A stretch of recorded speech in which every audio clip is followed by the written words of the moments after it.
보살마사리, 제가 이와 같은 큰 원력으로 대원력, 간대마다 회향하여 걸림이 없어 회향, 무진한 공덕장에 들어갔으니 무진공덕장, 3세에 담이 없습니다. 상무진. 해설. 성근을 닦아 회향하는 일은 보살의 원력이며 보살의 삶입니다. 가는 데마다 인연이 있는 곳마다 회향하여 차별이 없으며 걸림이 없습니다. 그러므로 회향은 다함이 없는 공덕의 저장소, 과거, 현재, 미래에 다함이 없습니다. 이것이 바로 다함이 없는 공덕의 저장소, 제5 무진공덕장 회향의 그 뜻이고 지향하는 바입니다. 색법도 무색법도 없는 것이요. 생각 있고 생각 없는 것도 다 없으며 있는 법도 없는 법도 모두 없나니 온갖 것이 아무것도 없는 줄 압니다. 해설. 한개송에 무라는 글자가 8자가 되는데요. 반야심경도 오로지 이 무소득, 무소유로 일관하고 있죠. 물질인 법이나 물질이 아닌 법이나 생각이 있음과 생각이 없음도 모두 없다고 지금 하는 것입니다. 그래서 끝내는 온갖 것이 아무것도 없는 줄을 알 뿐입니다. 있는 듯이 여겨지는 것이 없는 이유는 이것을 이런 이치를 모르기 때문에 지금 다 유의법에 걸리고 있는데요. 제가 이 개송을 보면서 너무나 이 이치가 불법이 평등해서 감사하다 이런 생각이 들었습니다. 너무 참 모든 것이 조화롭고 균형을 이루고 있구나. 이것이 중도의 이치구나. 이것이 본질의 그 자리가 바로 이렇다는 것을, 그래서 현상 보이는 것은 바로 보이지 않는 것을 지금 나타내 보여주는 거잖아요. 너무나 평등한 이 진리가 저는 너무 감사합니다.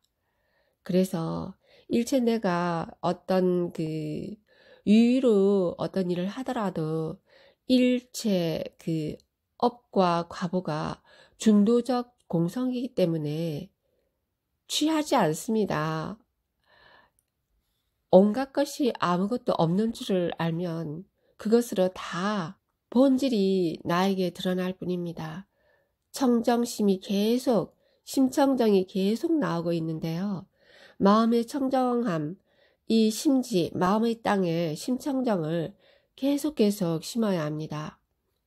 일체 모든 법은 인연으로 생긴 것이라 자체 성품 있지 않고 없지도 않아 인연과 인연으로 생긴 것들의 필경에는 그 가운데 집착이 없습니다. 모든 것을 인연 도리에 놓으면 됩니다. 온갖 것이 아무것도 없는 줄을 알 뿐이고, 그렇다면 대담하게 내려놓아라, 내버려 둬라, 이렇게 나 자신에게 말하고 있습니다. 명예와 재산과 일체 부귀 공명이 모두 인연으로 생겼다가 인연으로 힘이 닿으면 사라집니다. 그 자체의 성품을 있다고도 할 수가 없고 없다고도 할 수가 없는데요. 인연이라는 존재의 원리나 인연으로 생긴 것이나 필경에는 그 무엇도 집착할 수 없고요. 그 무엇에도 집착할 것이 없다는 것을 화엄경불보살 경가님이 지금 말하고 계시고요. 모든 깨달은 존재들이 공성, 존재의 본질이 청정하다라는 것을 텅 비어 공하다. 그러므로 공덕이 가득 차 있다. 마음의 공덕이, 마음의 다이아몬드가 가득 차 있다. 마음의 행복이 가득 차 있다. 이렇게 지금 얘기를 하고 있습니다. 일체 중생들이 말하는 곳이 그 가운데 필경에는 얻을 바 없어서 이름과 모양이 분별임을 알고 모든 법이 무아임을 분명히 아네. 해설. 말로 표현하는 모든 것은 필경에는 얻을 것이 없습니다. 무소득, 이름도 모양도 모두가 분별로 인한 것입니다. 사람이 다 그것에 부여해서 그 이름이 생겨난 것입니다. 또 모든 법이 무아임을 분명히 알 수 있는데요. 인연으로 생긴 것입니다. 무아입니다. 고정된 실체가 없죠.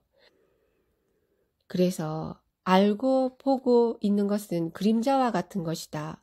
없는 것과 같죠. 수월도량이죠. 물에 비치는 달 그림자 아닙니까?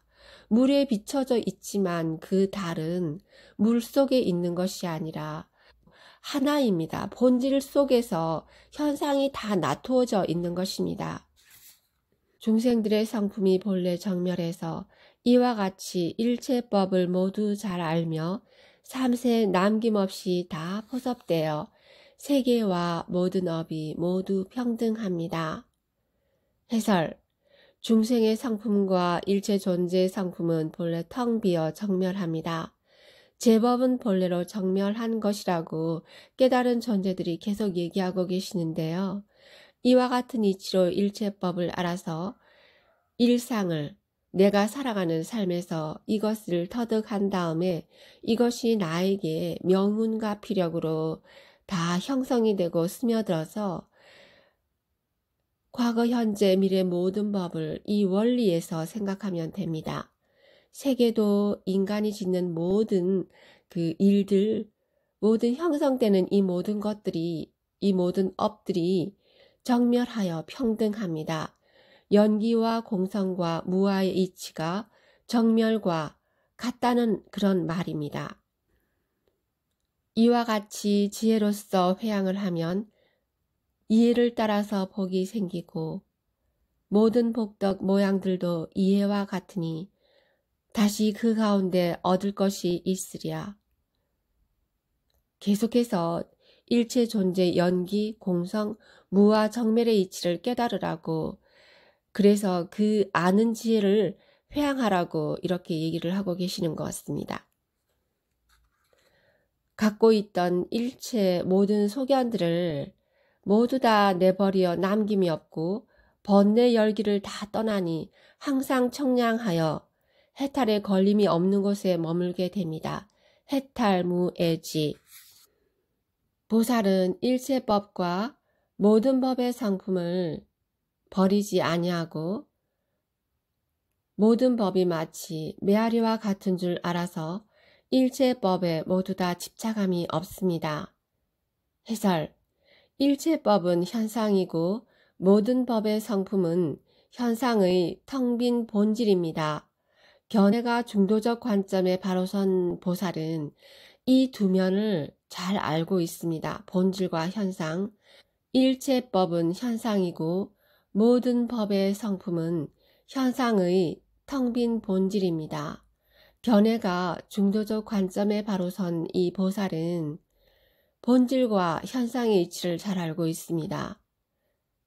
현상이나 본질, 그 모두를 메아리와 같은 줄 알아서 어디에도 집착하지 않습니다.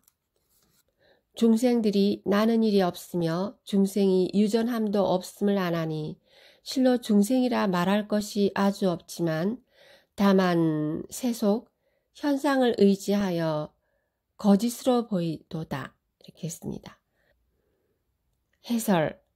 지혜의 눈으로 꿰뚫어 보면 중생을 아는 관점에는 공간과 중도간이 있습니다. 없으면서 있고 있으면서 없다는 이 이치요. 지혜의 눈으로 꿰뚫어 보면 일체는 텅 비어 공한 것입니다. 존재 그대로가 공하기 때문에 연기이기 때문에 마음으로부터 다 놓아버렸기 때문에 심청적으로 살아갈 수 있습니다.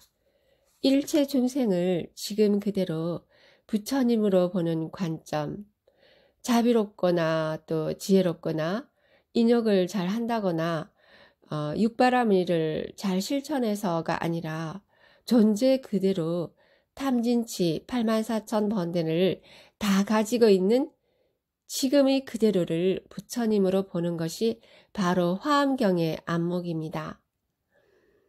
오늘 여기까지 제5 무진공덕장 회양법문의 그 개송을 알아보았습니다. 눈부신 봄날의 아침, 화엄선제, 화엄플로라, 감사합니다.